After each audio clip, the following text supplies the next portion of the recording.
Exercise 4.5 का question number 1। दो equation दे रखी है, तो मैट्रिक्स ए बनाएंगे कोफिशिएंट लेके 1 2 2 3।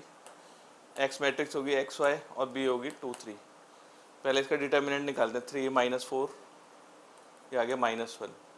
तो डिटर्मिनेंट है 0 नहीं आ रहा है, इसका मतलब ये कंसिस्टेंट है। इसमें चेक करना है कंसिस्टेंट है इनकंसिस्टेंट है। सेकंड में भी सेम दो इक्वेशन दे रखी है, मैट्रिक्स एक निकाली 2 - 1 1 1, एक्स हो गया एक्स वाई, बी के लिए 5 4।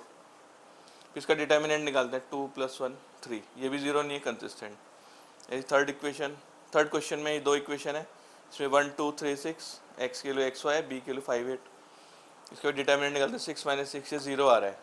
अब 0 आ रहा है तो इसमें आगे इसका एडजॉइंट निकालना पड़ेगा, तो कोफैक्टर निकालते हैं। a11 के लिए 6, a21 के लिए -2, a12 के लिए -2, a21 के लिए -3 और a22 के लिए 1। इसका ट्रांसपोज करेंगे, एडजॉइंट आ जाएगा। Adjoint of a into b करते हैं, adjoint of a into b, तो 30 - 24 - 10 + 8, तो ये आ गया 6 और -2, ये 0 के इक्वल नहीं आ रहा है। तो अगर डिटर्मिनेंट ए 0 होता और adjoint of a into b 0 नहीं होता तो इनकन्सिस्टेंट होती है। कंडीशन लिखा रखी है पहले। फोर्थ क्वेश्चन में 3 इक्वेशन दी हैं, वही चेक करना है सब, इसमें कंसिस्टेंट है इनकन्सिस्टेंट। तो कोफिशिएंट मैट्रिक्स में डालते हैं 1 1 1 2 3 2, a 2 a, और बी की वैल्यू जाएगी 1 2 4। इसका डिटर्मिनेंट एक्सपेंड करते हैं, 1 लिख के ये गया 6 a - 2a, फिर -1 आएगा इसकी लाइन में, ये गया 4 a - 2a, और 1 की लाइन में ये आ गया 2 a - 3a। इसको सॉल्व करके भी ये a आ गया, तो इसका आंसर 0 नहीं आ रहा है, तो ये कंसिस्टेंट। क्वेश्चन नंबर 5, इसमें भी 3 इक्वेशन दी है, तो कोफिशिएंट मैट्रिक्स बनेंगे 3 - 1 - 2। इसमें x नहीं है तो 0, 2 - 1, x है 3 -5 और z नहीं है तो 0, और b के लिए 2 - 1 3। इसको भी एक्सपेंड करेंगे, डिटर्मिनेंट वही 3 लिख के 0 - 5, इसको आ गया 0 इसका आंसर। अगर ये 0 आ रहा है तो फिर एडजॉइंट ऑफ ए भी निकालना पड़ेगा इसमें, तो एडजॉइंट के लिए सबके कोफैक्टर निकालेंगे। इसका कोफैक्टर होगा ये 0 - 5, सबके कोफैक्टर निकाल लेंगे हम, सेकेंड रो के, सेकेंड थर्ड रो के। फिर हम adjoint of a into b करते हैं, एडजॉइंट ऑफ ए में इसका ट्रांसपोज कर देंगे, इसका ट्रांसपोज, इसका भी ट्रांसपोज, और ये बी की वैल्यू रख दी 2 - 1 3। इन्हें मल्टीप्लाई करा, ये 0 नहीं आ रहा है तो इनकन्सिस्टेंट।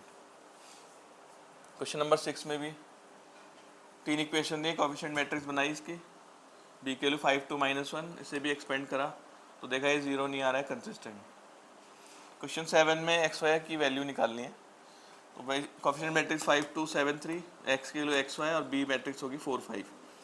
पहले डिटर्मिनेंट निकाला 15 - 14 1, फिर इसका हम एडजॉइंट निकालेंगे, a11 3, a12 - 7, a21 - 2 और a22 हो गया 5। एडजॉइंट के लिए ट्रांसपोज कर दिया इसका। ए इनवर्स का फॉर्मूला होता है adjoint A upon mod A, adjoint A upon determinant है, ये 1 है, तो इस फॉर्मूले का यूज़ करना है, ये बता रखा है पहले। एक्स की जगह एक्स वाई, ए इनवर्स के लिए रखी, बी के लिए रखी, इन्हें मल्टीप्लाई किया, रो से कॉलम, रो से कॉलम, एक्स के लिए 2, वाई के लिए -3। क्वेश्चन नंबर 8 में दो इक्वेशन दिए हैं, वैसे ही कोफिशिएंट मैट्रिक्स बना लेंगे, 2 - 1 3 4, बी के लिए -2 3। फिर इसमें डिटर्मिनेंट निकालेंगे 8 + 3 11, ये 0 नहीं आ रहा है, सॉल्यूशन होगा इसका। फिर इसका एडजॉइंट निकालेंगे, a11 4 हो गया, a12 -3 और a21 +1 और a22 2। एडजॉइंट इसका ट्रांसपोज कर देंगे, और ए इनवर्स होता है 1 अपॉन डिटर्मिनेंट है, एडजॉइंट है। फिर ये फॉर्मूला लगेंगे, एक्स का इनवर्स बी, एक्स की जगह एक्स वाई, ए इनवर्स की वैल्यू रखी, बी की वैल्यू, रो से कॉलम, -8 + 3 + 6 + 6, 11 सबके नीचे चला गया, ये हो जाएगा 5/11 12/11, तो एक्स हो गया 5/11, वाई 12/11। 9th क्वेश्चन में इसमें भी कोफिशिएंट मैट्रिक्स बनाए, एक्स लिखा, बी लिखा, इसका डिटर्मिनेंट निकाला, -20 + 9, ये भी 0 नहीं आ रहा है, फिर इसका भी एडजॉइंट निकाल लेंगे, एडजॉइंट ले इसका ट्रांसपोज, फिर ए इनवर्स का फॉर्मूला एडजॉइंट है अपॉन डिटर्मिनेंट है, फिर फॉर्मूले को यूज़ करेंगे, एक्स के लिए a inverse b, a inverse के लिए रखी, बी के लिए मल्टीप्लाई 15 और 21, 9 और 28, तो 11 सबके नीचे चला जाएगा, एक्स के लिए 6/11, वाई के लिए 19/11।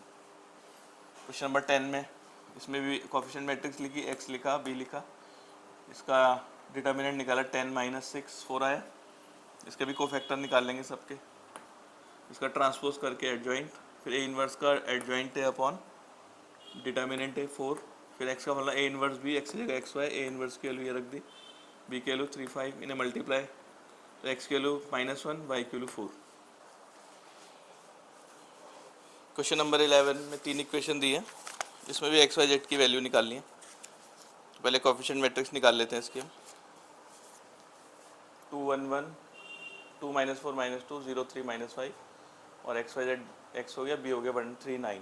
पहले डिटर्मिनेंट निकाल लेंगे, 68 कोफैक्टर निकालेंगे सबके, A 1 1 1 2 1 3, 2 1 2 2 2 3, फिर इसका ट्रांसपोज कर देंगे, एक्स के लिए a inverse b, x a x y z, a inverse के लिए 1 upon determinant a adjoint a, ये निकाल रखा है, और 1 3 9 बी की वैल्यू, इन्हें मल्टीप्लाई करेंगे रो से कॉलम, रो से कॉलम, रो से कॉलम, ये आ जाएगा 68, ये हो जाएगा 1, 68 सबके अपॉन में जाएगा 1, 1/2 -3/2, तो एक्स हो गया वाई हो गया 1/2 और जेड हो गया -3/2।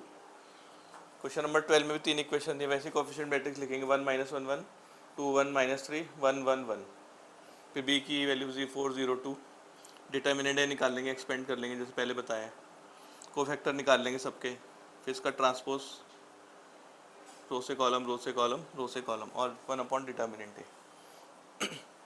फिर एक्स के लिए ए इनवर्स बी, इनको मल्टीप्लाई करेंगे तो 10 सबके अपॉन में जाएगा, एक्स के लिए 2, वाई की -1, जेड की 1। क्वेश्चन नंबर 13 में भी 3 इक्वेशन दिए हैं, पहले कोएफिशिएंट मैट्रिक्स, फिर एक्स, फिर बी लिख लिया, डिटर्मिनेंट ए निकाला 40, फिर सबके कोफैक्टर निकाल लेंगे वैसे ही, फिर ए इनवर्स का ऑनलाइन एडजॉइंट है अपन मॉड ए, इसका ट्रांसपोज कर दिया अपॉन डिटर्मिनेंट है 40, फिर x equal to a inverse b, a inverse into b, इसको मल्टीप्लाई रो से कॉलम, रो से कॉलम, रो से कॉलम, ये आ जाएगा 1 2 -1। क्वेश्चन नंबर 14 में भी 3 इक्वेशन दिए, कोएफिशिएंट मैट्रिक्स लिखी 1 -1 2 3 4 -5 2 -1 3, बी के लिए हो जाएगी, इसमें डिटर्मिनेंट ए निकालेंगे, वही एक्सपेंड कर लेंगे रो 1 के अलॉन्ग, फिर सबके कोफैक्टर निकाल लेंगे बारी बारी से, ए इनवर्स के लिए एडजॉइंट के लिए इसका ट्रांसपोज कर देंगे और अपॉन डिटर्मिनेंट है, एक्स के लिए ए इनवर्स बी, एक्स की जगह x y z, a inverse ये हो गया, बी ये हो गया, मल्टीप्लाई रो से कॉलम, ये आ गया, रो से कॉलम, ये आया, रो से कॉलम, ये इस कॉल करके 8 4 12, तो ये जाएगा 2 1 3, तो एक्स वाई जेड की वैल्यू आ गई।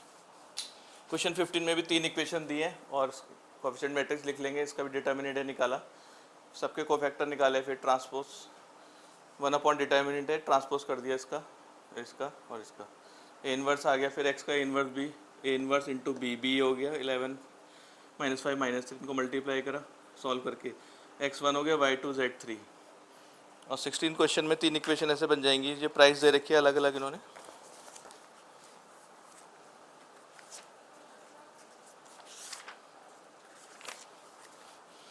कॉस्ट दिए 4 kg onion, 3 kg wheat, 2 kg rice की 60, तो 1 kg अनियन की x मान लेते हैं, 4 kg की 4x, ऐसी 1 किलो की y मान लेते हैं इसकी 3y, 1 किलो राइस की कीमत z, तो 2 kg की 2z, ऐसी 3 इक्वेशन बन जाएंगी, और इसको भी सॉल्व करके सेम ऐसे सॉल्व कर देना इसको।